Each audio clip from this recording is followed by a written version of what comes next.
اعوذ باللہ من الشیطان الرجیم بسم اللہ الرحمن الرحیم۔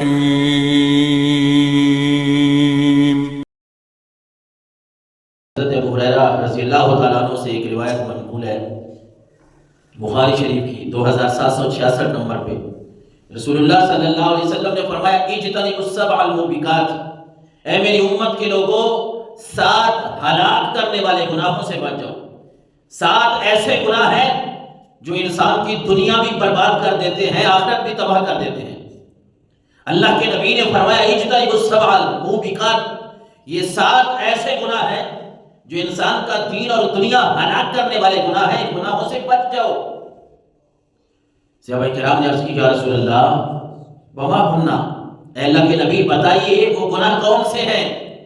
وہ 7 گناہ کون سے ہیں جنہوں نے ہمارے دین کو چھین لینا ہے، ہماری دنیا کو چھین لینا ہے، ہماری آخرت اور ہماری دنیا کی تباہی اور بربادی کا جو سبب ہے وہ 7 گناہ کون سے ہیں؟ اللہ کے نبی صلی اللہ علیہ وسلم نے گنوائے۔ سب سے پہلے فرمایا الشرک باللہ، اللہ کے ساتھ شریک ٹھہرانا، کسی کو اللہ کے برابر کر دینا، یہ ایسا گناہ ہے کہ انسان کی دنیا بھی ختم ہو جاتی ہے، آخرت بھی تباہ ہو جاتی ہے۔ اچھا مسلمان اس پہ تو کاربان ہے، مسلمان اللہ کے ساتھ کسی کو شریک نہیں ٹھہراتے، یہ بات تو برحق ہے۔ ہم اللہ کو وحدہ لا شریک مانتے ہیں، ہم اللہ کی عبادت کرتے ہیں اور سمجھتے ہیں، عقیدہ ہے ہمارا کہ اللہ کے ساتھ کوئی بھی عبادت کے لائق نہیں ہے، عبادت کے لائق صرف وہ وحدہ لا شریک ذات ہے۔ اور دوسرا گناہ فرمایا والسحر، جادو کرنا۔ جادو کرنا، اللہ کے نبی نے اس حدیث مبارکہ میں فرمایا جو بندہ جادو کرتا ہے یہ ایسے گناہ میں ملوث ہو رہا ہے کہ اللہ اس کی دنیا کو بھی برباد کر دے گا، اس کی آخرت کو بھی تباہ کر دے گا۔ کچھ لوگوں کو کسی کی ترقی کہہ لے، مال و دولت کہہ لے، وہ اچھی نہیں لگتی، وہ اپنے ہوں پرائے ہوں تو ان کو ویسے تو یہ ہے نا کہ بندہ اگر ترقی کرنا چاہے تو کوشش کرے، ہر انسان کے لیے اللہ نے کوشش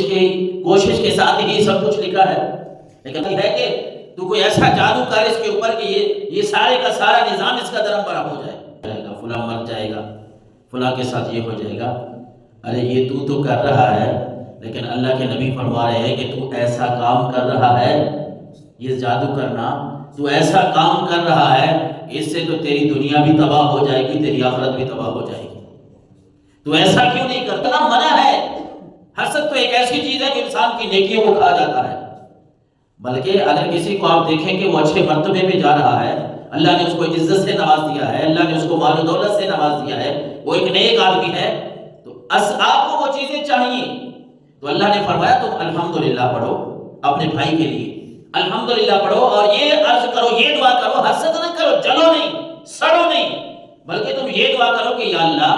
ساری کائنات کا جو تو خالق اور مالک ہے، تو نے اس کو یہ نعمتیں عطا فرمائی ہیں، اس کے نصیب میں ہوں، یا اللہ یہ فلاں چیز مجھے بھی عطا فرما دے۔ یہ تو ٹھیک ہے، دعا ہے، اور یہ تو انسانی فطرت ہے کہ انسان کسی بھی کی بھی کوئی چیز دیکھتا ہے نا، کسی کی اچھی چیز کوئی دیکھے بندے کے پاس رہو، یہ انسانی فطرت ہے، دل میں بات آتی ہے کہ یار یہ میرے پاس ہونی چاہیے، تو اس میں تو کوئی حرج نہیں ہے کہ دل میں بات آئے کہ یا اللہ میرے پاس یہ فلاں چیز ہو، لیکن اپنے بھائی مسلمان کے لیے، مومن کے لیے برا نہ چاہیں، اس کے ساتھ حسد نہ کریں۔ تو یہ دوسری بات ہے جادو کرنا۔ اور تیسری بات اللہ کے نبی صلی اللہ علیہ وسلم نے فرمایا وَقَتْلُ النَّفْسِ الَّتِي حَرَّمَ اللَّهُ إِلَّا بِالْحَقِّ،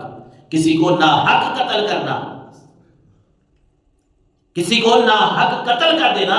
اللہ کے نبی نے فرمایا یہ ایسا گناہ ہے کہ اللہ اس بندے کی دنیا بھی برباد کر دے گا، اس کی آخرت بھی تباہ کر دے گا۔ جو قاتل ہے، قتل کرنے والا ہے، یہ گناہ کرنے والا ہے۔ اور چوتھا گناہ اللہ کے نبی صلی اللہ علیہ وسلم نے اس حدیث مبارکہ میں فرمایا جو ہمارا موضوع ہے، حضور نے فرمایا وَأَكْلُ الرِّبَا، اور سود کھانا۔ سود کھانا یہ ایسا گناہ ہے کہ اجتنبوا السبع الموبقات، جہاں اللہ کے نبی نے 7 گناہ ایسے گنوائے ہیں جو انسان کی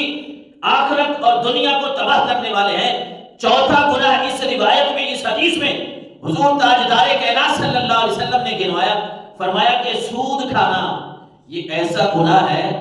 کہ انسان کی آخرت کو بھی تباہ کر دیتا ہے، انسان کی دنیا کو بھی تباہ کر دیتا ہے۔ کچھ تو ایسے گناہ ہے نا، چھوٹے گناہ صغیرہ، وہ کون ہے؟ کامل بندہ تو کوئی نہیں ہے، کامل بندہ مطلب کہ کوئی یہ کہے کہ کامل مومن کہہ لیں کہ میں بالکل 100% ٹھیک ہوں، میں گناہ کرتے نہیں، اس طرح تو نہیں ہے، گناہ تو ہوتے ہیں ہم سے، گناہ ہو جاتے ہیں ہم سے، جو صغیرہ گناہ ہے نا، چھوٹے گناہ، اس کی معافی کا بھی اللہ تبارک و تعالیٰ نے ہمارے لیے دنیا میں ہی انتظام فرما دیا ہے۔ وہ کیسے؟ ہمارا دین تو ایسا دین ہے، دین اسلام ایسا سوکھا آسان دین ہے کہ جو صغیرہ گناہ ہے نا، ہمارے چھوٹے گناہ، وہ تو اللہ کے نبی نے فرمایا تم راستے میں آتے ہوئے اگر کوئی روڑا، کوئی بٹا، کوئی ریپر، کوئی شاپر اس نیت سے ہٹاتے ہو کہ کسی مسلمان کو تکلیف نہ ہو، تمہیں تو اس میں بھی ثواب ملتا ہے۔ ہمارے چھوٹے گناہ تو اللہ ایسے ہی معاف فرما دیتا ہے کہ تاجدار کائنات صلی اللہ علیہ وسلم نے فرمایا بندہ مومن وضو کرتا ہے، چہرہ دھوتا ہے، چہرے کے گناہ چھڑ جاتے ہیں، ہاتھ دھوتا ہے، ہاتھوں کے گناہ ختم ہو جاتے ہیں، وہ بازو دھوتا ہے، وہ پاؤں دھوتا ہے، جو جو آزاد ہوتا جاتا ہے اللہ ان کے گناہوں کو معاف فرماتا جاتا ہے۔ صغیرہ کا گناہ تو ایسے انسان کے چھوٹے گناہ چھڑ جاتے ہیں، جو بڑے گناہ ہے نا، کبیرہ گناہ جنہیں کہتے ہیں، ان سے بچنا یہ ہمارے لیے لازمی ہے، ضروری ہے۔ اللہ کی رحمت بڑی وسیع ہے، اس بات کا ہم انکار نہیں کرتے، لیکن یہ بات ہمیں یاد رکھنی چاہیے کہ جب ہم اللہ کی نافرمانی میں کھل کے اللہ کی نافرمانی کریں گے نا، ہمارے معاشرے میں جب ایسا ہوگا نا کہ کھل کے ہم یعنی کوئی خوف نہیں رہا، اللہ رسول کی کوئی بات نہیں رہی، گناہوں میں یوں اگر ہم ملوث ہوں گے تو پھر یاد رکھیں پھر ہلاکت اور تباہی کے علاوہ ہمارے پاس کوئی حل نہیں ہوگا۔ اور پانچویں چیز اللہ کے نبی صلی اللہ علیہ وسلم نے اس حدیث میں فرمایا وَأَكْلُ مَالِ الْيَتِيمِ، یتیم کے مال کو جو بندہ کھاتا ہے نا، یتیم کے مال کو کھاتا ہے، یہ بھی ایسا گناہ ہے کہ اللہ اس گناہ کی وجہ سے بھی بندے کی دنیا اور آخرت کو تباہ کر دیتا ہے۔ اچھا، یتیم کے مال کھانے کا یعنی ایسے بچے جو یتیم ہو گئے، باپ چلا گیا، وہ ہمارا موضوع نہیں ہے 34 پارے میں وہ آیات ہیں، پہلے ہم نے اس پہ جمعہ بھی پڑھایا، یہ موضوع گزرا ہے ہمارا کہ کوئی ایسا بندہ ہے کہ بھتیجے ہیں، بھانجے ہیں، کچھ بھی ہے، وہ یتیم ہو گئے ہیں، چھوٹے بچے ہیں، بیٹیاں بیٹے ہیں، اب ان کو سنبھالنا ہے نا، تو یتیموں کا مال آپ اگر آپ کی طاقت نہیں ہے، یا دو باتیں ہیں، اگر آپ کی طاقت ہے کہ آپ ان کو سنبھال سکتے ہیں، آپ کو اللہ نے اتنا دیا ہے کہ اپنے پیسے سے ان کا پیٹ پال سکتے ہیں، تو پھر اس طرح بہت بڑی بات ہے، بڑا اجر و ثواب ہے، اس کا بڑا اجر ہے۔ لیکن اللہ نے اتنی بھی رعایت دی ہے کہ اگر یتیم تمہارے پاس ہو، تمہاری اتنی طاقت نہ ہو، کوئی بندہ کہ یار میں تو اپنا ہی پتہ نہیں کیسے پیٹ پال رہا ہوں، میں اپنے بچوں کو پتہ نہیں کیسے کھلا رہا ہوں، اب یہ میرے بھتیجے ہیں، مانجے ہیں، کوئی بھی رشتے دار ہیں، یہ یتیم ہو گئے، ان کو پالنے میں ان کو کیا کروں گا، کیسے پالوں گا، یہ تو چھوٹے ہیں، کما نہیں سکتے۔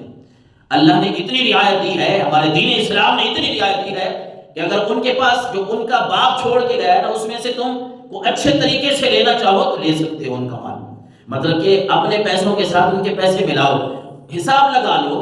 دنیا داری کا حساب ہے، پتہ ہے بھائی راشن کے مد میں ان سے اتنے تقریباً پیسے لوں نا، تو یہ مناسب طریقہ ہے کہ ان کی ماں اور یہ 3-4 بچے ہیں، یہ کھا لیں گے، ساتھ میرا گھر بھی چلتا رہے گا، یعنی اپنے پیسوں کے ساتھ ان کے پیسے کسی مناسب طریقے سے کہ آپ کی طاقت نہیں ہے۔ دیکھیں نا، دین اسلام نے سارے راستے ہمارے لیے کھول دیے ہیں، یہ نہیں اللہ نے حکم دیا کہ نہیں تم مرو یا جیو تم نے یتیموں کو پالنا ہے، نہیں، اس طرح نہیں فرمایا، بلکہ فرمایا اگر تم نے ان کا مال لینا ہے نا تو پھر اس طریقے پہ لو جو مناسب طریقہ ہے۔ تمہاری اگر جان نہیں ہے نا، تمہارے اندر اتنی ہمت نہیں ہے، تمہارے پاس اتنا پیسہ نہیں ہے، تو تم یہ کرو کہ جو یتیموں کا باپ جو مال چھوڑ کے گیا نا، اس میں سے کوئی مناسب حساب سے لے لو، ان کے کپڑے لینے ہیں، ان کے جوتے لینے ہیں، ان کے کھانے پینے کا انتظام ہے، اس پہ بھی تمہیں اللہ اجر عطا فرمائے گا۔ لیکن اگر کوئی بندہ اکل و مال یتیم کہ یتیم کا مال کھانا ہی شروع ہو جائے کہ ان کا باپ تو فوت ہو گیا، کون پوچھے گا مجھ سے، کون پوچھنے والا، وہ تو چلا گیا۔ اب یہ کرتے ہیں کہ سارا مال جو ہے وہ میں ہڑپ کر جاؤں،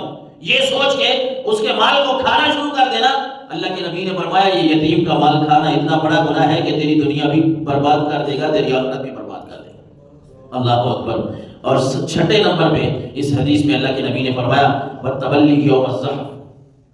کہ مسلمانوں کا جہاد میں اگر لڑائی ہو، غیر مسلموں کے ساتھ تیرا آمنا سامنا ہو، اور وہاں جو بندہ پیٹھ دے کے بھاگے جان بچانے کے لیے بھاگ جائے، تو اللہ کے نبی نے فرمایا یہ بھی ایسا گناہ ہے جو دنیا کو بھی تباہ کر دیتا ہے، آخرت کو بھی تباہ کر دیتا ہے۔ اس حدیث مبارکہ میں آخری اور 7واں جو گناہ اللہ کے نبی نے گنوایا وہ فرمایا وَقَذْفُ الْمُحْصِنَاتِ الْمُؤْمِنَاتِ الْغَافِلَاتِ، بھولی بھالی سادہ بیویوں کے اوپر تہمت لگا دینا، جانچ پڑتال نہ کرنا، پتہ نہ ہو کہ یہ واقعی کوئی ایسا معاملہ ہے کہ نہیں، بس کوئی تھوڑا بہت گھر میں کوئی رولا پڑا ہے کہ نہیں، کوئی پڑوس میں رولا پڑا ہے کہ نہیں، رشتہ داروں میں کوئی رولا پڑا ہے کہ نہیں، کسی بھی مومنہ عورت کے اوپر بہتان لگا دینا، الزام لگا دینا۔